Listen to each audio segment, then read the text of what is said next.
চলে গেছে ঈদ, ভারী ভারী খাবার, খুব রিচ খাবারের পরে এরকম একটা মচমচা ক্রাঞ্চি যদি মৃগেল মাছ ভাজা হয় তাহলে তো কোনো কথাই নাই। আসসালামু আলাইকুম, welcome back to my channel ক্লাউডি আন্নুর। আমি মুসলিমা রহমান। আজকে নিয়ে আসলাম মৃগেল মাছের দো পেঁয়াজা। আমি এখানে 6 টুকরা মাছ নিয়ে নিয়েছি, 3টা পিঠের মাছ 3 টুকরা, 3 টুকরা পেটের মাছ। মাছটা এরকম করে দোকান থেকে আমরা কাটায় নিয়ে আসছি। আমি একটু লবণ দিয়ে মাছটারে অনেকক্ষণ ভিজায় রাখছিলাম, সঙ্গে একটু লেবুর রস দিয়েও ধুয়ে নিছি। এবার আমি মাছটা একটু লবণ দিয়ে দিলাম 1 টুকরা লেবুর রস, সঙ্গে দিয়ে দেব একটু মরিচের গুঁড়া, একটু হলুদের গুঁড়া। আমি লেবুর রসটা দেওয়ার কারণ হলো এখানে আমাদের যে মাছটা থাকে এটা ফ্রোজেন মাছ, একদম ফ্রেশ মাছ তো আসলে আমরা ওইভাবে পাই না। তাই একটু লেবুর রস দিয়ে যদি মাখানো হয় মাছে সাধারণত যে গন্ধ থাকে সেই গন্ধটা থাকে না। এইবার খুব ভালোভাবে আলতো করে মাছের সঙ্গে 2 পিঠে একটু সময় নিয়ে লবণ হলুদের মিশ্রণটা মাখায় নেব।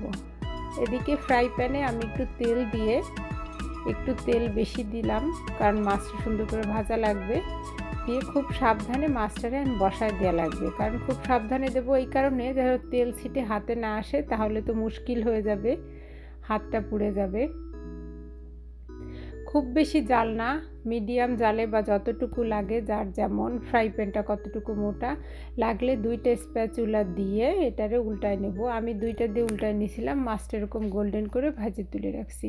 একই ফ্রাই প্যানে সেই তেলটা আমি সরাই নিয়ে সুন্দর করে ধুয়ে আমি 2 কাপ পেঁয়াজ এতে দিয়ে দিলাম। এই মাছ রান্নায় পেঁয়াজটা একটু বেশি লাগবে। আসলে রান্নাটা কিন্তু একেবারেই কোনো মশলা ছাড়া মাছের দো পেঁয়াজও।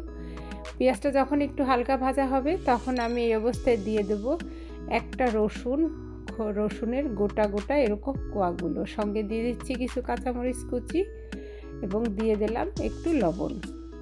এবার একটু সময় নিয়ে পেঁয়াজটা আমি ভাজবো। এই পেঁয়াজটা ভাজায় কিন্তু আমি যে রসুনটা দিচ্ছি এটা একেবারে অপশনাল, আমি রসুন পছন্দ করি তাই দিয়ে দিলাম। এবার দিয়ে দিলাম কতটুকু হলুদ, না দেওয়ার মতন একটু হলুদটা দিয়ে পেঁয়াজটা একটু সময় নিয়ে আমি ভাজছি। যখন এরকম ভাজা হবে অর্থাৎ গোল্ডেন রং হয়ে যাবে তখন পেঁয়াজটা ভাজা হয়ে গেল। দিয়ে দিলাম বেশ 1 মুঠ খানেক ধনিয়া পাতা কুচি। এই ধনিয়া পাতাটা এইটার হচ্ছে আসল টুইস্ট।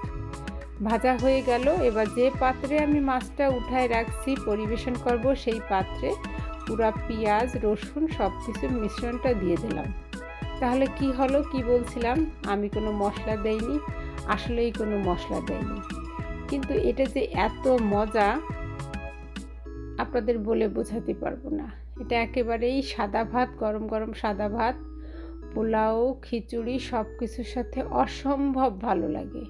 আমার বাচ্চাটার এইটার নাম হলো ক্রাঞ্চি মাছ, অর্থাৎ মাছটা খুব মচমচা হয় তো তাই। একটা রসুন আমি ভেঙে দেখালাম, রসুনটা কেমন নরম হয়ে গেছে, দেখতে মনে হয় শক্ত, আসলে সেটা না। একবার করে খাবেন, কেমন লাগে আমাকে জানাবেন। আশা করি আপনাদের ভালো লাগবে। যদি ভালো লাগে একটা সাবস্ক্রাইব করবেন, ফ্রেন্ডস ফ্যামিলি সবার সাথে শেয়ার করবেন। আপনাদের ভালো লাগাই আমার সার্থকতা। অনেক ভালো থাকবেন, সুস্থ থাকবেন। আল্লাহ হাফেজ, আসসালামু আলাইকুম।